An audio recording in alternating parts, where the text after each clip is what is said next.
നയൻതാരയ്ക്കെതിരെ പൊതുവേദിയിൽ ലൈംഗിക ചുവയോടെയുള്ള പരാമർശം നടത്തിയ സംഭവത്തിൽ നടൻ രാധാരവിയെ DMK സസ്പെൻഡ് ചെയ്തു. നയൻതാരയുടെ ഏറ്റവും പുതിയ ചിത്രമായ കൊലയുതിർക്കാലം എന്ന ചിത്രത്തിന്റെ ട്രെയിലർ പുറത്തിറക്കുന്ന ചടങ്ങിൽ വെച്ചായിരുന്നു രാധാരവിയുടെ വിവാദ പ്രസംഗം. പൊള്ളാച്ചി പീഡന സംഭവത്തെക്കുറിച്ചും നടി നയൻതാരയെക്കുറിച്ചും താരം ലൈംഗിക ചുവയോടെ പരാമർശം നടത്തുകയായിരുന്നു. സംഭവം വിവാദമായതോടെ DMK general secretary K. Anbazhagan party അച്ചടക്കം ലംഘിച്ചെന്ന കാരണത്താൽ രാധാരവിയെ സസ്പെൻഡ് ചെയ്യുകയായിരുന്നു.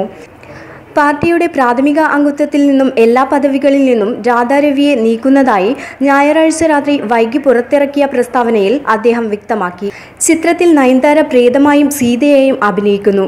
മുൻപ് KR വിജയെ പോലെ മുഖത്തു നോക്കുമ്പോൾ പ്രാർത്ഥിക്കാൻ തോന്നുന്നവരാണ് സീതയായി അഭിനയിച്ചിരുന്നത് എന്ന് പറഞ്ഞ ശേഷമായിരുന്നു നയൻതാരയ്ക്കെതിരായ താരത്തിന്റെ അശ്ലീല പരാമർശം. തമിഴ്നാട്ടിലെ ജനങ്ങൾ എല്ലാം പെട്ടെന്ന് മറക്കുന്നവരാണ്. അതുകൊണ്ടാണ് നയൻതാരയുടെ ജീവിതത്തിൽ സംഭവിച്ച കാര്യങ്ങൾക്കുമപ്പുറം അവർ ഇപ്പോഴും താരമായിരിക്കാൻ കാരണം. തമിഴിൽ പ്രേതമായും തെലുങ്കിൽ സീതയായും നയൻതാര അഭിനയിക്കുന്നു. ഇപ്പോൾ അഭിനയിക്കുന്നവർക്ക് എന്തു തന്നെയായാലും കുഴപ്പമില്ല. ആർക്കും ഇവിടെ സീതയാകാം. എൻ്റെ കാലത്ത് KR വിജയെ പോലുള്ള നടിമാരാണ് സീതയുടെ വേഷം ചെയ്തിരുന്നത് എന്നും രാധാരവി പറഞ്ഞു. താരത്തിന്റെ വ്യക്തിജീവിതത്തെ കൂടി കടന്നാക്രമിച്ചുകൊണ്ടായിരുന്നു അദ്ദേഹത്തിന്റെ പ്രസംഗം. ചിത്രം പൂർണ്ണമായും ലണ്ടനിൽ ചിത്രീകരിച്ചതിനെയും അദ്ദേഹം പരിഹസിച്ചിരുന്നു.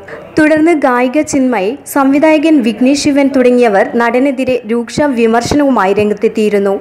ന്യൂസ് ഡെസ്ക് K വാർത്ത.